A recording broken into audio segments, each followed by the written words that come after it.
नमस्कार. आपल्या तालुक्याचे भाग्य विधाते ज्यांनी त्याग, सेवा, समर्पण याचे साक्षात मूर्तिमंत उदाहरण असणारे आपल्या सर्वांचे दैवत स्वर्गीय सुधाकरपंत परिचारक अर्थात थोरले मालक यांच्या पूर्णाकृती पुतळ्याच्या अनावरण समारंभाच्या निमित्तानं उपस्थित असलेले आपल्या राज्याचे लोकप्रिय मुख्यमंत्री, माझे आणि आपल्या सगळ्यांचे नेते आदरणीय देवेंद्रजी फडणवीस साहेब, आपल्या जिल्ह्याचे पालकमंत्री आदरणीय जयकुमारजी गोरे साहेब, मोठ्या मालकांचे सहकारी आदरणीय विजयदादा, उपस्थित असलेले व्यासपीठावर मंचावर उपस्थित असलेले विधानसभेचे सर्व सदस्य, राज्य सहकारी परिषदेचे अध्यक्ष राजन पाटील साहेब, उपस्थित असलेले जिल्ह्यातील सर्व माजी आमदार, मोठ्या बालकांबरोबर ज्यांनी काम केलं ते त्यांचे सगळे सहकारी, पांडुरंग परिवारातील सर्व वडीलधारी मंडळी, कार्यकर्ते, पत्रकार भगिनी, बंधूंनो आणि तरुण सहकारी मित्रांनो, पांडुरंग परिवाराच्या वतीनं मी आपल्या सर्वांचं, मुख्यमंत्री महोदयांचं मनपूर्वक या ठिकाणी स्वागत करतो. जन्मोजन्मी आम्ही भावपुण्य केले तेव्हा या विठ्ठले कृपा केली, या नामदेवरायांच्या ओळी या निमित्तानं सतत मनात येत आहेत. जन्मोजन्मीचे पुण्य म्हणून मोठ्या मालकांच्या कुटुंबामध्ये माझा जन्म झाला. आपण सगळे सहकारी त्यांच्याबरोबर काम करत होतो. याला पूर्वजन्मीचे सुकृत म्हणा अथवा म्हणू नका, परंतु असं नेतृत्व आपल्याला लाभलं हे आपलं सगळ्याचं परमभाग्य आहे. आपल्या सगळ्यांना माहित आहे की 50-60 वर्ष मोठ्या मालकांनी या पंढरपूर तालुक्याची आणि सोलापूर जिल्ह्यात सर्वसामान्य माणसासाठी काम केलं. सोलापूर जिल्हा बँक असेल, विधानसभेचं लोकप्रतिनिधित्व असेल, पंचायत समितीचं सभापतीपद असेल, जिल्हा परिषद असतील, अर्बन बँक असेल, इतर अनेक संस्थांच्या माध्यमातून त्यांनी सर्वसामान्य माणसासाठी आपलं सगळं आयुष्य वेचलं. मोठ्या मालकांच्या राजकारणाची सुरुवात 1965 सालापासून झाली. स्वर्गीय वसंतराव दादा पाटील आणि स्वर्गीय शंकररावजी मोहिते पाटील ह्या दोघांनी मोठ्या मालकांना त्यांच्या तरुणपणाच्या काळात साथ दिली, त्यांच्या पाठीमागं खंबीरपणे उभे राहिले. म्हणून 25 वर्षापेक्षा अधिक काळ परिचारक साहेब या तालुक्याचं नेतृत्व करू शकले. मोठ्या मालकांना त्या 30-40 वर्षामध्ये स्वर्गीय गणपतरावजी देशमुख साहेब, स्वर्गीय ब्रह्मदेव दादा, स्वर्गीय मारवाडी वकील साहेब, स्वर्गीय शिवदारे अण्णा या सगळ्या जुन्या सहकार्यांनी मोलाची साथ दिली. आणि या सगळ्यांच्या सहकार्यानं आदरणीय विजयदादांच्या नेतृत्वामध्ये या जिल्ह्यामध्ये हरित क्रांती करण्याचं काम या जुन्या पिढीनं केलं. त्यामुळे जेथे जातो तेथे तू माझा सांगती, चालविशी हाती धरून या उक्तीप्रमाणे मालकांसारखा सांगती असल्यामुळं परिस्पर्शाचं काय नवल, त्याने जिथे जिथे हात लावला त्या त्या संस्थाचं त्यांनी सोनं केलं.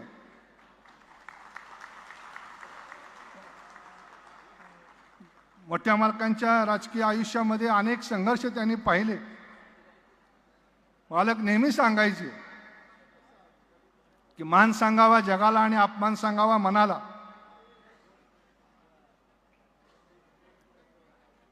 त्यांनी कधी आपल्या अपमानाची खंत कधी बोलून दाखवली नाही. जे म्हणून करता येईल ते निस्वार्थीपणे प्रामाणिकपणे काम त्यांनी केलं. आज या ठिकाणी मोठ्या मालकांचा पूर्णाकृती पुतळा उभा राहावा अशी आपल्या सगळ्या सहकाऱ्यांची इच्छा होती. मोठ्या मालकांचं दुःखद निधन कोविडमध्ये झालं. त्यांच्या अंत्येष्टीला आपण उपस्थित राहू शकलो नाही. त्यांच्याकरता आपण काही करू शकलो नाही ही खंत आपल्या सगळ्या कार्यकर्त्यांना होती. आणि त्यामुळं आपण सगळ्यांनी ही भावना व्यक्त केली की मोठ्या मालकांचा पूर्णाकृती पुतळा उभा राहावा. तो पुतळा आज उभा राहत असताना आदरणीय मोठ्या मालकांसारखंच ज्यांचं चारित्र्य आहे, राजकीय आयुष्य ज्यांचं संघर्षाने भरलेलं आहे, मानापेक्षा अपमान पचवून आज देवाभाऊ महाराष्ट्रामध्ये काम करतायत.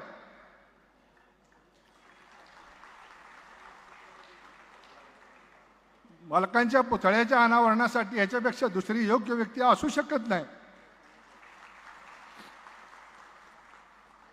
आणि हीच सगळी आपल्या सर्वांची भावना होती. म्हणून देवाभाऊंना आम्ही विनंती केली. जवळजवळ 2 महिने अतिशय व्यस्त कार्यक्रम असताना सुद्धा आज देवाभाऊंनी या ठिकाणी मला 12 तारखेला फोन केला आणि सांगितले की 15 तारखेला मी येतोय. 2च दिवसामध्ये साहेब आम्ही कोणालाही निमंत्रण देऊ शकलो नाही. आणि एवढ्या मोठ्या संख्येने आज आपण इथे उपस्थित राहिलाय. हे मोठ्या मालकांवरती असलेलं आपलं प्रेम, यामुळेच हे शक्य झालेलं आहे. 2012 नंतरच्या बदलत्या राजकीय परिस्थितीमध्ये आदरणीय परिचारक साहेबांनी आम्हा सगळ्या सहकार्यांना सांगितलं की आपण आदरणीय देवेंद्र फडणवीस साहेबांच्या नेतृत्वाखाली या जिल्ह्यामध्ये काम करावं, तालुक्यात काम करावं. आणि आज 12-13 वर्ष झाली. मोठे मालक असताना किंवा मोठ्या मालकानंतर सुद्धा गेल्या 5 वर्षामध्ये आदरणीय देवाभाऊंनी आपल्या सगळ्यांच्या पाठीमागं देवाभाऊ पहाडासारखे उभा राहिले. त्यामुळे आज आपल्याकडे सत्ता असेल नसेल, पण देवेंद्र फडणवीस साहेबांचं एक मोठं व्यक्तिमत्व आपल्या पाठीमागं उभा असल्यामुळं सत्तेत नसताना सुद्धा आज कार्यकर्त्याला न्याय देण्याची ताकद आम्हाला या ठिकाणी देवाभाऊ आपल्यामुळे मिळालेली आहे. मोठ्या मालकांनी 78ची पहिली निवडणूक जनता पक्षात लढवली. तिथून त्यांनी कधी मागं वळून बघितलं नाही. काम करत राहिले, माणसं जोडत गेले, कार्यकर्ता बांधत गेले. आणि मालक नेहमी म्हणायचे की कार्यकर्ता काही चिखलाचा करता येत नाही, त्याच्याकरता 1-1, 2-2 पिढ्या खर्ची कराव्या लागतात. मी अभिमानानं सांगतो की 2009 नंतर सत्ता नसली तरी सुद्धा आपल्या संघटनेमधला एकही कार्यकर्ता आपल्याला सोडून गेला नाही. हे मोठ्या मालकाने दिलेले शिकवण आहे.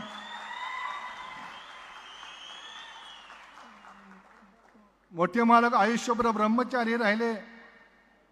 स्वतःचा प्रपंच त्यांनी केला नाही, पण समाजाचा प्रपंच त्यांनी केला. खायला एक भाकरी आणि भाजी, अंगावर घालायला एक धोतर आणि सदरा, ह्याच्याशिवाय त्यांनी कशाची अपेक्षा आयुष्यात केली नाही. ते नेहमी म्हणायचे की माझी कोणालाही सेवा करायला लागू नये. आणि जेव्हा ते आपल्यातून गेले तेव्हा त्यांनी कोणाचा एक हार सुद्धा स्वीकारला नाही. आपल्या सगळ्यांना त्यांच्या जाण्यानं खूप मोठं दुःख झालं, खूप मोठी आपली हानी झाली. पण तरी सुद्धा आपल्या सगळ्यांच्या पाठीमागं फडणवीस साहेब त्यांचे सगळे सहकारी ताकदीने उभे आहेत, त्याचा निश्चितपणे आम्हाला अभिमान आहे. गीतेतला कर्मयोग मालकाने प्रत्यक्ष जगले. कर्मण्येवाधिकारस्ते मा फलेषु कदाचन या उक्तीप्रमाणे मालक कर्म करत राहिले. त्यांनी कधी कुठल्या फळाची अपेक्षा केली नाही. तुकोबारायांच्या शब्दात सांगायचं तर चंदनाचे हात पाय ही चंदना, परिसा नाही ही न कोणी अंग, दीपा नाही पोटी पाटी अंधकार, सर्वांगे साकार अवघी गोड. तुका म्हणे तैसा सज्जनापासून पाहता अवगुण मिळेचे नाही. चंदनाचे सगळे भाग जसे चंदनासारखे असतात, परिसाला कोणतीही बाजू हीन नसते. दिव्याचा प्रकाश सगळीकडे सारखा असतो. साखर सगळ्या बाजूने गोड असते. म्हणून तुकोबा म्हणतात की सज्जन असेच असतात, त्यांच्यामध्ये कुठलाही दोष सापडत नाही. आणि असे आयुष्य मोठे मालक जगले. त्यामुळे मोठ्या मालकांच्या पवित्र स्मृतीला अभिवादन करत असताना आपण देवाभाऊ या ठिकाणी आलात. अतिशय व्यस्त कार्यक्रम होता, परंतु आमच्या आग्रहाला मान देऊन या ठिकाणी आपण आलात, त्याबद्दल मी आपलं ऋण व्यक्त करतो. या कारखान्याच्या माध्यमातून मोठ्या मालकांनी समाजाचा प्रपंच केला. मोठे मालक 25 वर्षे आमदार होते, भीमा कारखान्याचे 20 वर्षे चेअरमन होते, पांडुरंग कारखान्याचे उभारणी होती. पण साहेब, जेव्हा मोठ्या मालकांचं निधन झालं तेव्हा फक्त मोठ्या मालकांच्या खात्यावरती 5 लाख रुपये शिल्लक होते. त्यांनी कधी आयुष्यामध्ये 1 रुपया कोणाकडनं घेण्याचं त्यांचं मन झालं नाही. आणि त्यामुळं त्यांच्या बाबतीत म्हणायचं झालं तर देणाऱ्याने देत जावे, घेणाऱ्याने घेत जावे, घेता घेता घेणाऱ्याने देणाऱ्याचे हात घ्यावे. मालकांनी तन मन धन अर्पण समाजाकरता केलं. त्यामुळे मालकांकडून आम्ही काय मागू, एकच प्रार्थना, आयुष्यभर ते आम्हाला देत गेले. आज ते आपल्यात नाही आहे, पण देणाऱ्याचा हात होऊन आपण पुढचं आयुष्य वाटचाल पुढची करूया, हीच त्या निमित्तानं मालकांना विनम्र श्रद्धांजली अर्पण करतो. या ठिकाणी आज कारखान्याच्या 10,000 मेट्रिक टन क्षमतेचं सुद्धा गाळप क्षमतेचं विस्तारीकरणाचं काम पूर्ण झालेलं आहे. त्याचंही उद्घाटन देवाभाऊंच्या हस्ते या ठिकाणी रिमोट कंट्रोल दाबून आपण करतो. पोटॅश कारखान्याची निर्मिती या सकाळी साहेब आम्ही केलेली आहे, त्याचंही लोकार्पण आपल्या हस्ते या निमित्तानं आम्ही करतोय. 92-93 सालामध्ये खाजगी कारखाना सहकारी केला. आज लोक सहकारी खाजगी करतायत किंवा खाजगी कारखाने निघतायत, पण मालकांनी खाजगी कारखाना असताना सुद्धा त्याचं सहकारीकरण केलं. आणि आज जवळजवळ 20,000 सभासद या कारखान्याच्या माध्यमातून आपलं आयुष्य उभा करतायत. गेली 20-25 वर्ष सातत्यानं नफ्यात असणारा साखर कारखाना आज 10,000 मेट्रिक टनावरती तिची सुरुवात 800 टनापासून झाली होती.